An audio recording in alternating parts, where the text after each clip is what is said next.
Hello friends. Last session நம்ம இதை எப்படி ரீட்டெயிலர் எப்படி இது பண்ணுறாரு ப்ரைஸ் ஃபிக்ஸ் பண்ணுறாருன்னு பார்த்தோம்.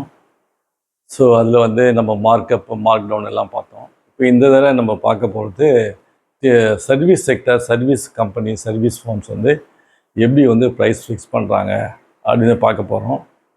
அதனால் எனக்கு ஃபார்முலா நல்லா உன்னிப்பாக கவனிங்க, உங்களுக்கு புரியும்னு நினைக்கிறேன். ஸோ டிவி ரிப்பேர் ஷாப் இதில் முக்கியமானது பார்த்தீங்கன்னாக்கா மெட்டீரியல்ஸ் வந்து ரொம்ப முக்கியமானது. Cost price is based on price வந்து இதை பொறுத்திருக்கு. மெட்டீரியல்ஸ், தேவைப்பட வேண்டிய மெட்டீரியல்ஸு, தென் லேபர், கூலி, அதை செய்ய வேண்டிய ஸ்கில்டு ஒர்க்கர்ஸுடைய லேபர், மேன் பவரு, அப்புறம் அதர் ஓவர் எக்ஸ்பென்சஸ்னால் பவரு, அப்புறம் வந்து மற்ற இது எக்ஸ்பென்சில் ரெண்ட்டு, லைட்டிங் எல்லாம் சேர்ந்து, அப்புறம் ப்ராஃபிட்டு. ஸோ இது இந்த 4 பொறுத்து தான் அந்த ப்ரைஸ் நம்ம ஃபிக்ஸ் பண்ணோம். அதே மாதிரி நம்பர் ஆஃப் மேன் பவர்ஸ் தான் பேசிஸ். எவ்வளோத்தையும் மேன் பவர்ஸ் ஒர்க் பண்ணியிருக்காங்க அப்படின்னு தான் பேசிஸ். அதை வச்சு தான் நம்ம பண்ண முடியும். அதே மாதிரி நமக்கு பேசிக்காக காஸ்ட் டேட்டா வேணும். காஸ்ட் டேட்டானா அந்த காஸ்ட் என்னென்ன எதில் எவ்வளோ காஸ்ட் வருது, இது டேட்டில் cost data. So cost data எப்படி வருதுன்னு பார்க்கணும்.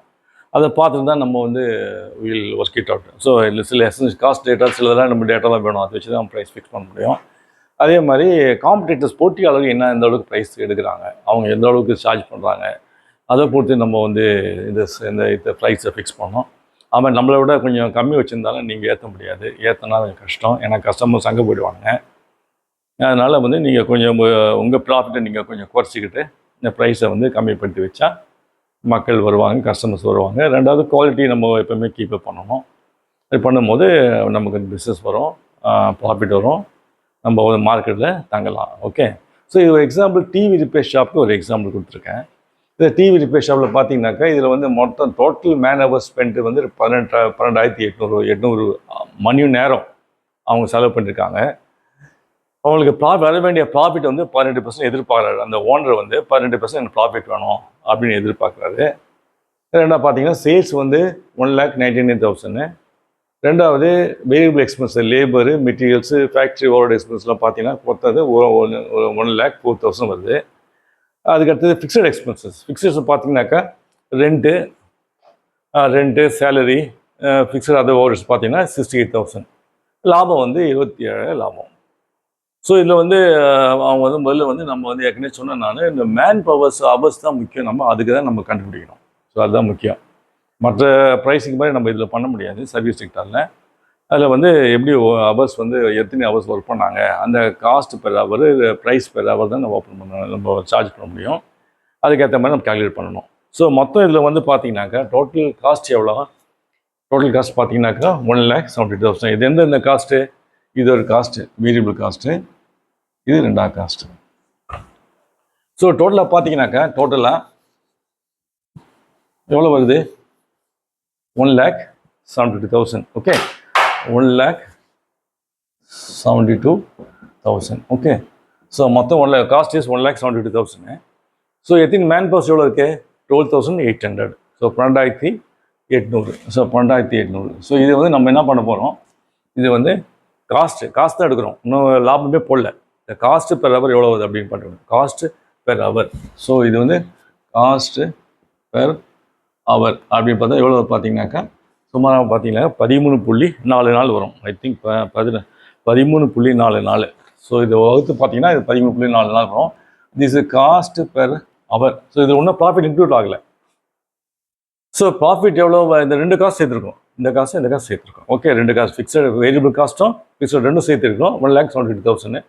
ஸோ இது காஸ்ட் பெர் ஹவர் 13.44. மொத்தம் வந்து பார்த்தீங்கன்னா ஸோ இதில் வந்து அவங்க வந்து காஸ்ட் ஒன்றும் ப்ராஃபிட் சேரல. ஸோ ப்ராஃபிட் சேர்க்கணும். எவ்வளோ ப்ராஃபிட் எவ்வளோ கேட்குறாங்க? 18%. ஸோ இதில் ப்ராஃபிட் சேர்க்கணும். ப்ராஃபிட் சேர்க்கணும்னா சிம்பிளாக ஒரு என்ன பண்ணணும்? 13.44 பெருக்கல் 1/1 மைனஸ் 0.18. அது சிம்பிள் எப்படி போடலாம்? 0.18. ஸோ அதாவது 100க்கு 18 லாபம். காஸ்ட் எவ்வளோ? 82. 80.82க்கு செல்லிங் ப்ரைஸ் 1. ஸோ 13.44க்கு செல்லிங் ப்ரைஸ்க்கு எவ்வளோ? அதுதான் சிம்பிள். ஸோ அதுக்கு மாதிரி இந்த மாதிரி குயிக்காக போட்டுருவோம். இது மாதிரி போட்டால் எவ்வளோ வருது பார்த்தீங்கன்னாக்கா 16.3. இது பண்ண 13.44 பெருக்கல் 1.219 1.219 அப்படி இப்போ இது வந்து நான் இதுக்கு வந்து இதை பண்ணிங்கனாக்க இது 1.219 வரும். ஓகே 1.2. ஸோ வாட் இஸ் இது இது வந்து ப்ரைஸ் பெர் ஹவர், இது வந்து காஸ்ட் பெர் ஹவர், இது ப்ரைஸ் பெர் ஹவர். ப்ரைஸ் பண்ண போகிறோம் இப்போ ப்ரைஸ் இதுதான் சார்ஜ் பண்ண போகிறது. ப்ரைஸ் பெர் ஹவர் எவ்வளோ வருது? Equal to 16.38 16.38. ஸோ 16.38 ஒரு ஹவருக்கு. ஒருத்தன் 10 மணி நேரம் ஒர்க் பண்ணியிருந்தா பெருக்கல் 10 160 ரூபாய் நீ கஸ்டமர்லேருந்து வாங்கணும். ஓகே 120 கஸ்டமர் தான் வாங்கணும். ஆனால் ரேப்பிடாக அடிக்கடி வந்து மெட்டீரியல் காஸ்ட்டும் ஓவர் டேஸ் லேபரும் மாறிக்கிட்டே இருக்கும். ஸோ மாறிட்டே தான் நீங்கள் என்ன பண்ணணும், அடிக்கடி வந்து இந்த ரேட்டை வேறு மாதிரி மாற்றி இதை மாற்றி நீங்கள் ரேட்டு வேறு மாற்றி கண்டுபிடிச்சிட்டே இருக்கணும். இல்லாட்டி நம்ம நஷ்டம் வந்துடும். ஓகே நம்ம எனக்கு லேபர் சார்ஜஸ் அடிக்கடி ஒரு நேற்று இந்த லேபர் இன்றைக்கி இல்லை, இன்றைக்கி கூட கேட்பானுங்க. நேற்று மெட்டீரியல் விலை இன்றைக்கி இல்லை கூட இருக்கும். ஸோ அப்போ நீங்கள் மாற்றி ஒவ்வொரு நாள் கூட எடுக்க வேண்டி வரும். ஒவ்வொரு நாளும் நீங்கள் அவர் ரேட் கண்டுபிடிக்கணும், இல்லாட்டி நீங்கள் நஷ்டத்தில் முடிவீங்க. ஓகே ஸோ முக்கியமானது.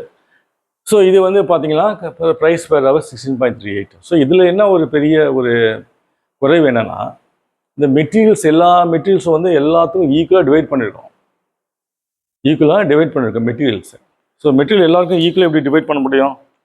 சில பேருக்கு கூட மெட்டீரியல் செலவு பண்ணியிருப்போம், சில பேருக்கு மைனர் ரிப்பேராக இருக்கும், கொஞ்சம் மெட்டீரியல்ஸ் செலவு பண்ணியிருப்போம். ஸோ அப்படி பார்த்தீங்கன்னாக்கா உங்களுக்கு வந்து 2 பேருக்குமே நம்ம ஈக்குவலாக பண்ண முடியாது. குறைவான மெட்டீரியல் யூஸ் பண்ணவனுக்கு அவன் அதிகமாக பே பண்ணணும், அதிகமான மெட்டீரியல் யூஸ் பண்ணவன் குறைவாக பே பண்ணுவான். அது எப்படி நியாயமாகும்? ஸோ அதனால் வந்து அது நம்ம ஒத்துக்க முடியாது.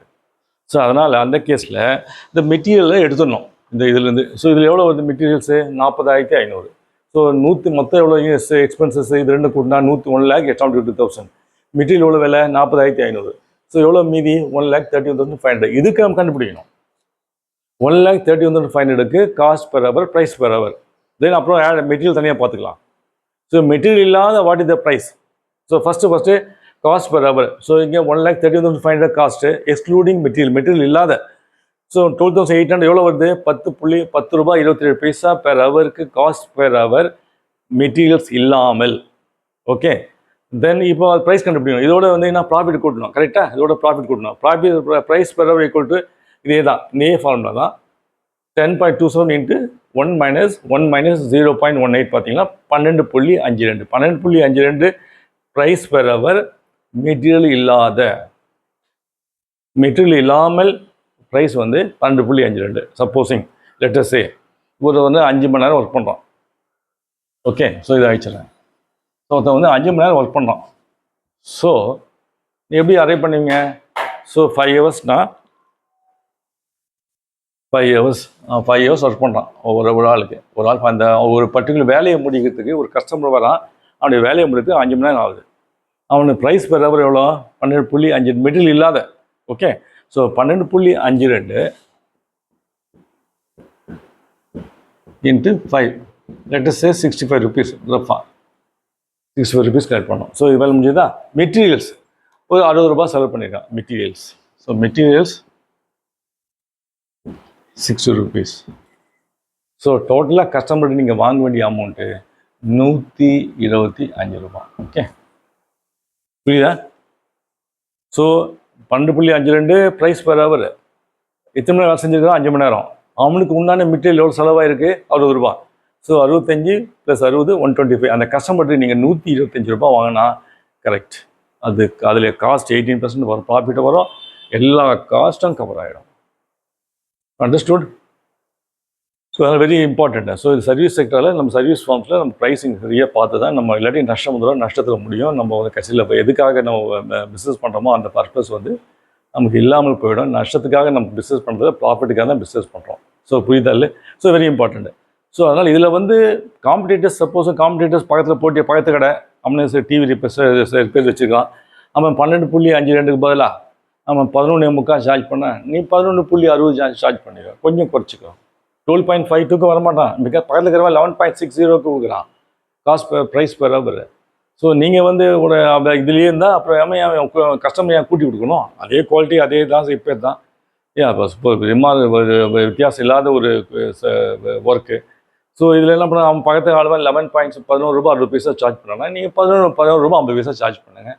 கஸ்டமர்ஸ் வந்து உங்களோட பிஸ்னஸ் வருவான், பிஸ்னஸ் பண்ணலாம், ப்ராஃபிட் பண்ணலாம். கொஞ்சம் ப்ராஃபிட் 18% வந்து 16% குறைச்சிங்க.